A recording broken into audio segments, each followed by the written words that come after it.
আজ বাবা বাড়িতে ছোট্ট করে একটা গেট টুগেদারের প্ল্যান করেছিল। গেট টুগেদার বলতে বাড়ির কজনকে নিয়েই আর কি, মানে আমার জেঠু কাকুর যারা ছোট ছোট ছেলে মেয়ে আছে ওদেরকে নিয়ে।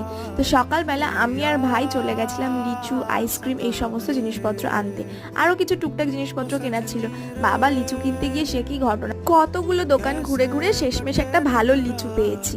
আমার কিন্তু লিচু ভীষণ ফেভারিট, গরমকাল আমি একদমই পছন্দ করি না, শুধুমাত্র লিচুর জন্য আমি কম্প্রোমাইজ করে নিতে পারি। তারপর আইসক্রিম বাদবাকি টুকটাক যা কেনার ছিল ওগুলো কিনে নিয়ে আমরা চলে আসলাম। আর এদিকে দেখলাম মারও প্রায় রান্নার প্রিপারেশন অনেকটাই হয়ে গেছে, আর খানিকক্ষণ পরে ওরা চলেও এসেছিল। তারপরে ওদেরকে একটু লিচু দিয়ে দিলাম, ওরাও খেতে থাকছিল। আর এদিকে বাচ্চাগুলো তো আমার মাথা পুরো খেয়ে নিয়েছিল। আমি স্নান টান করে এসে ওদের সাথে একটু ঘুরাচ্ছিলাম। তারপরে খানিকক্ষণ পরে মা বললো যে রান্না হয়ে গেছে, তো মায়ের সাথে আমি একটু হেল্প করে দিলাম। তো এইভাবে খাওয়া দাওয়া আড্ডাই আরকির মধ্যে দিয়ে আমাদের দিনটা কাটলো। ভিডিওটা কেমন লাগলো অবশ্যই কমেন্ট করে জানাবে। ভিডিওটাকে লাইক করবে, চ্যানেলটাকে সাবস্ক্রাইব করবে।